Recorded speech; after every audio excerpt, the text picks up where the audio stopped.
Մեծարգո պարոն Հասանով, քաղաքացիական պայմանագիր խմբակցության հարգելի եւ սիրելի գործընկերներ,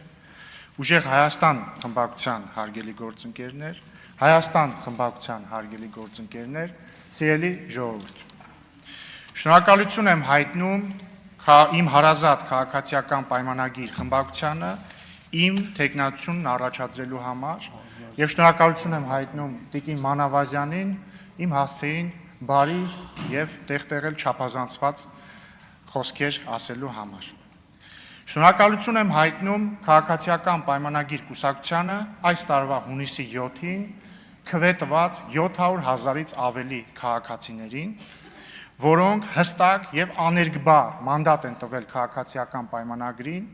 շարունակելու ժողովրդավարական բարեփոխումները, շարունակելու խաղաղության օրակարգը, կազմելով կառավարություն։ Սիրելի ժողովուրդ, հունիսի 7-ին դուք պաշտպանեցիք Հայաստանը, դուք պաշտպանեցիք Հայաստանի ինքնիշխանությունն ու անկախությունը, դուք պաշտպանեցիք հայկական ժողովրդավարությունը եւ այժմ եկել է լավ ապրելու ժամանակը։ Այժմ եկել է խաղաղության պայմաններում, առանց հակամարտության, առանց պատերազմների, երեխաներ ունենալու եւ նրանց մեծացնելու ժամանակը։ Ես ասել եմ քարոզարշավի մեկնարկին եւ ուզում եմ կրկնել հիմա։ Իմ երկուամյա, գրեթե երկուամյա տղան պատերազմ չի տեսել։ Նրա հասակակիցները պատերազմ չեն տեսել։ Եվ ես անելու եմ ամեն ինչ, որպեսզի իմ եւ ձեր եւ բոլորիս երեխաները այդպես էլ չիմանան եւ չտեսնեն, թե ինչ է պատերազմը։ Հարգելի գործընկերներ, ուզում եմ նաեւ շնորհակալություն հայտնել այն բոլոր քաղաքացիներին, որոնք իրենց խղճի եւ համոզմունքների համաձայն առանց ընտրակաշառքի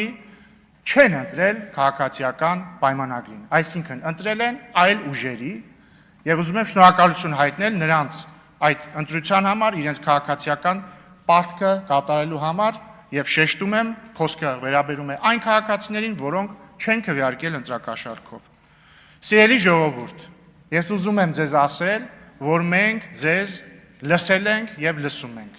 Ես ուզում եմ ձեզ ասել, որ մենք ձեզ տեսել ենք եւ տեսնում ենք։ Եվ ես ուզում եմ ձեզանից ներողություն խնդրել այն բանի համար, որ գուցե ոչ բոլոր ձեր մտահոգություններին ենք անդրադարձել, գուցե ոչ բոլոր ձեր դժվարություններին եւ դժգոհություններին ենք անդրադարձել, կամ գուցե այն բանի համար, որ չենք կարողացել ձեզ համոզել մեր առաջարկած ճանապարհի ճշմարտացիության մեջ։ Եվ ես խոստանում եմ ձեզ, որ մենք ամեն ինչ անելու ենք ձեր վստահությունը շահելու կամ վերականգնելու համար։ Եվ դուք ոչ մի դեպքում, նույնիսկ հաշվի առնելով այն փաստը, որ ձեր նախընտրած քաղաքական ուժերը չեն հաղթել, դուք ոչ մի դեպքում չպիտի ձեզ անտեսված զգաք։ Միակ տարբերությունը, սիրելի ժողովուրդ, կրկին խոսքը այն մարդկանց մասին է, որոնք քվեարկել են ընդդիմությանը։ Միակ տարբերությունը քաղաքացիական պայմանագրին քվեարկածների եւ ձեր միջև, մեր եւ ձեր միջև քաղաքական նախընտրությունների տարբերությունն է։ Ուրիշ ոչինչ։ Մենք գալիս ենք եւ սերում ենք նույն պատմությունից, խոսում ենք նույն լեզվով, կրում ենք նույն մշակույթը, մեր ծնողները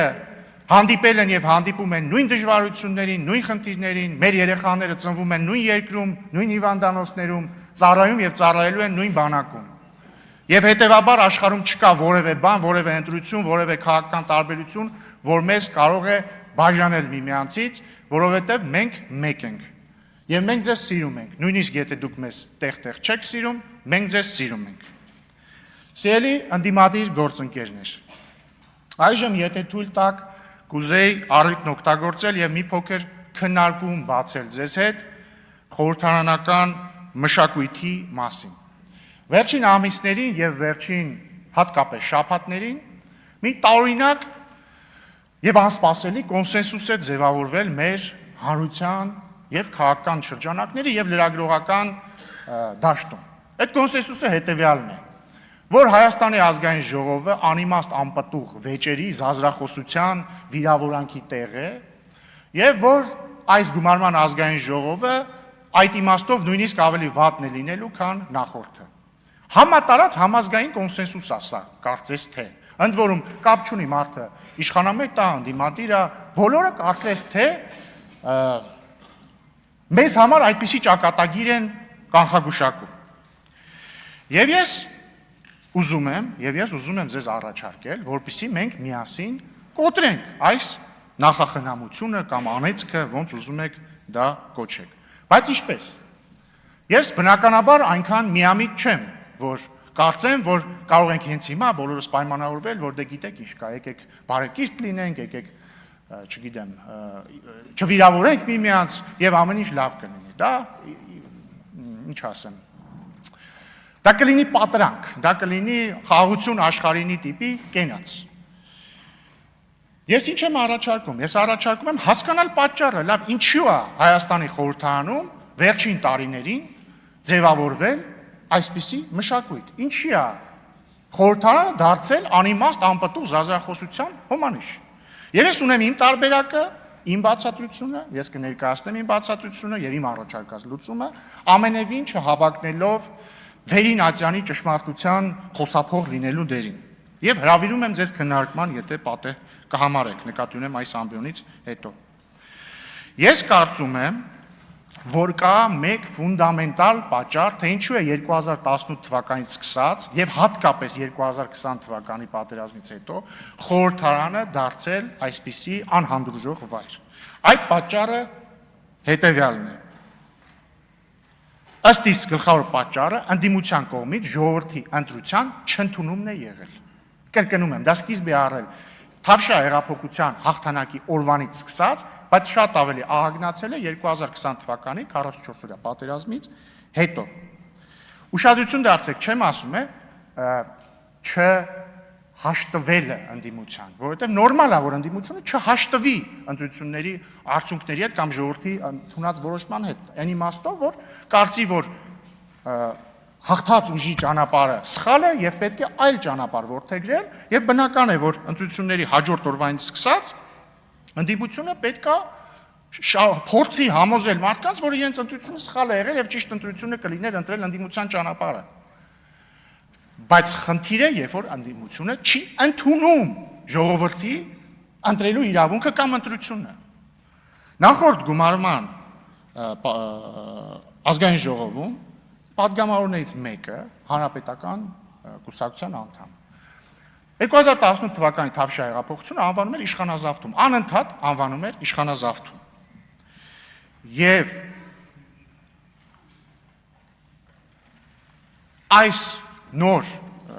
գումարման խորհրդարանում նույնպես կան պատգամավորներ, որ այս տարիների ընթացքում բազմաթիվ անգամ վիճարկել են ժողովրդի ընտրությունը։ Օրինակ, այս գումարման խորհրդարանում էլի կա նորընտիր պատգամավոր, որը 2018 թվականի հեղափոխությունը անվանում է թուրք-ադրբեջանական հեղափոխություն։ Եվ այսպիսով վիճարկում է եւ չի ընդունում են փաստը, որ 2018 թվականին Հայաստանի ժողովրդի գերակշիռ մեծամասնությունը, այդ թվում հրապարակներում հավաքված 100 հազարավոր քաղաքացիները ընտրել էին Սերժ Սարգսյանին եւ հանրապետական կուսակցությանը իշխանությունից հեռացնելու ճանապարհը, կատարել էին ընտրություն։ Եվ դա անվանել թուրք-ադրբեջանական կամ ցանկացած այլ տեղից թելադրված գործողություն, նշանակում է նսեմացնել ժողովրդի ընտրելու իրավունքը։ Նույն կերպ ամբողջ ընդդիմությունը, որը թե նախորդ խորհրդարանում, թե այս գումարման խորհրդարանում գլխավորապես կամ նախկին իշխանությունների ներկայացուցիչներից է կազմված, կամ մարդկանցից, որոնք առնվազն մեծապես փոխկապակցվածություն են ունեցել նախկին իշխանությունների հետ, հրաժարվել են ընդունել 2018, 2021 եւ հիմա 2026 թվականի ընտրություններում ժողովրդի ընտրությունը։ Եվ կրկին ուզում եմ շեշտել, ճիշտ հասկացեք ինձ, խոսքը ընտրությունը չընդունելու մասին է, ոչ թե կարծելու մասին, որ այդ ընտրությունը սխալ էր։ Ցանկացածը կարող է կարծել, որ ընտրությունը սխալ էր կամ պետք չէր այդպիսի ընտրություն անել, դա ընդդիմության իրավունքն է,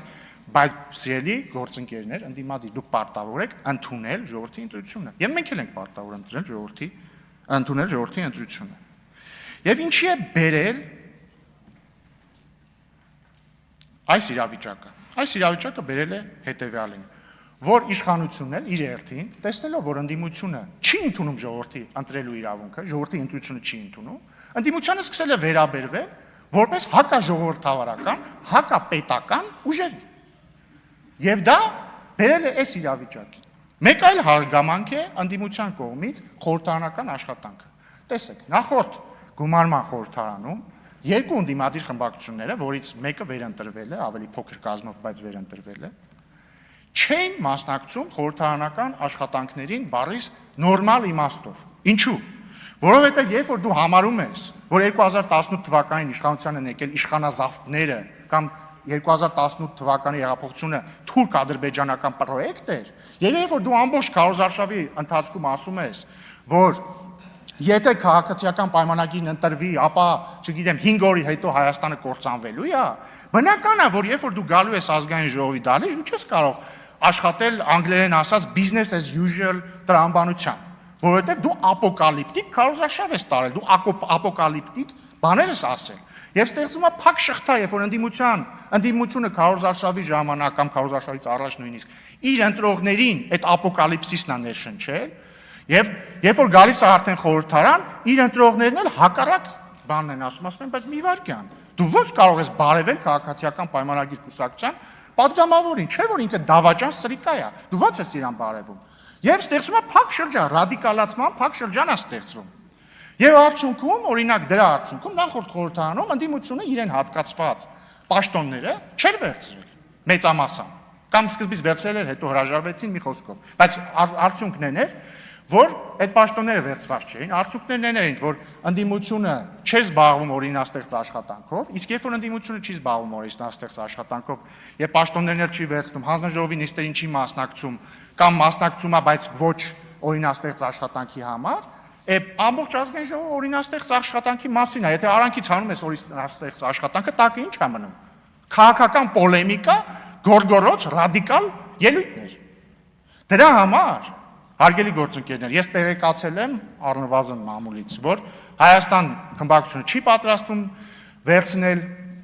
եւ ուղղեք ինձ եթե սխալ եմ իհարկե։ Չի պատրաստվում վերցնել իրեն հասանելիք պաշտոնները։ Մամուլից կարդացել են, որ ուժեղ Հայաստանը պատրաստվում է վերցնել, ուզում են ողջունեմ դա եւ Հայաստան խմբակցությանն էլ հորդորում են փոխել իրենց որոշումը, եթե հարկ կհամարեն, որովհետեւ մենք, սիրելի գործընկերներ, մի կես ժամ առաջ երթում ենք տվել։ Մենք ստորագրել ենք այդ երթման տեքստը։ Մենք միասին ենք կանգնել, շատ ուշադրիր չեմ եղել, ընդդիմադիր գործընկերները կանգնել են, թե չէ, եթե չեն կանգնել, վատ է։ Բայց մենք միասին պիտի օրինաստեղծ աշխատանքով զբաղվենք։ Օրինաստեղծ աշխատանքով զբաղվել չի նշանակում լինել իրար հետ, նույն քաղաքական հարթության վրա։ Նշանակում է կատարել մեր պարտքը։ Սիրելի ընդդիմադիր գործընկերներ, դուք եւ ձեր նախորդները այս տարիների ընթացքում մեզ ինչ ասես անվանել եք։ Ձեր մեջ կան մարդիկ, որ օրինակ ինձ բառից բուն իմաստով վիրավորական արտահայտություններ են արել, չգիտեմ, եթերներով։ Կամ մարդիկ, որ չեն արել եւ բարեկիրթ են իրենց պահել։ Մեր ժողովուրդը երկու անգամ ընտրություններով տվել է վերդիկտը, տվել է դատավճիռը։ Իրանք ասել են ձեզ եւ բոլորին, որ իրանք այդ որակումների հետ համաձայն չեն։ Ձեր արած որակումներին մեր հասցեին ժողովուրդը համաձայն չի։ Ժամանակն է ընդունել այդ փաստը, ժամանակն է փոխել վերջին 6 տարիներին մեր քաղաքական դաշտում լսվող խոսույթները։ Իմ ելույթը, սիրելի գործընկերներ, առաջինն է, այսինքն առաջին ըստ էության քաղաքական ելույթն է այս գումարման ազգային ժողովում։ Ես առաջարկում եմ այս խորհրդարանը դարձնել սուր, բայց բարեկիրթ, մարդկային պարկեշտության սահմանները չհատող քննարկումների տեղ։ Սա իմ առաջարկն է։ Այո, մենք տարբեր կարծիքներ ունենք գրեթե ամեն ինչի մասին, բայց մենք կարող ենք մի պարզ բանի շուրջ կոնսենսուսի գալ։ Մենք ընտրում ենք պարզ մարդկային բարեկերտությունը եւ պարկեշտությունը միմյանց հետ այս դահլիճում փոխհարաբերվելիս, վերջ։ Հարգելի պարոն Կարապետյան, հարգելի տիկին Գրիգորյան, շնորհավորում եմ ձեզ համապատասխանաբար ուժեղ Հայաստան եւ Հայաստան խմբակցությունների ղեկավարներ ընտրվելու կապակցությամբ։ Ես բնականաբար միամիտ չեմ եւ չեմ ակնկալում, որ ձեր խմբակցությունների падգամավորները քվեարկելու են ինձ որպես ազգային ժողովի նախագահ։ Չնայած մարդ ես տիկին Գրիգորյան, կարող է դուք քվեարկեք։ Բայց չեմ ակնկալում։ Ես առաջարկում եմ Եվ ընդհանրապես ես համարում եմ այսօրը ես համարում եմ զրոյական կետ իմ եւ ձեր հարաբերություններում եւ ընդհանրապես զրոյական կետ խորհրդարանական հարաբերություններում։ Ես առաջարկում եմ իմ նոր մատնանշած մոդելը ընդունել որպես մեր միջև կոնսենսուս։ Բարեկիրթ, սուր, չգիտեմ, շատ սուր, բայց բարեկիրթ բանավեճ միմյանց միջև եւ կառուցողական խորհրդարանական աշխատանք, որովհետեւ մեզ Ժողովուրդ ջան, այստեղ չեն ուղարկել իրար հետ անընդհատ միայն քաղաքական պոլեմիկա բանեցնելու համար։ Դա էլ է մաս, բայց մենակ դա չի, չէ՞, մենք մարդկանց համար մարդկանց կյանքը, մարդկանց խնդիրները լուծելու համար ենք այստեղ։ Եվ մենք, եթե մենք չենք զբաղվում դրանով, մեր աշխատանքը դառնում է ֆարս։ Եվ եթե դուք ընդունում եք իմ առաջարկը, ես ձեզ երաշխավորում եմ եւ կարծում եմ Տիկին Մանավազյանը նույնպես երաշխավորում է, որ քաղաքացիական պայմանագիր խմբակցության կողմից կլինի համապատասխան վերաբերմունք։ Եթե դուք չեք ընդունում իմ առաջարկը եւ այլ առաջարկներ ունեք կամ կարծում եք, որ պետք է շարունակել գործել արդեն վաղուց հնացած, բազմիցս ծեծված ու տրորված ճանապարհով, ապա քաղաքացիական պայմանագիրը առավել քան պատրաստ է դրան բառիս ամենակոշտ իմաստներով։ Ելույթս ուզում եմ ավարտել իմ անսահման շնորհակալությամբ բոլոր այն մարդկանց, որոնք ընկել են, որպեսզի այսօր Հայաստանի Հանրապետությունը գոյություն ունենա, ընկել են, որպեսզի մենք հնարավորություն ունենանք անկախ Հայաստանի ազգային ժողովում առաջին նիստ գումարել։ Փառք նահատակներին եւ կեցե Հայաստանի Հանրապետություն։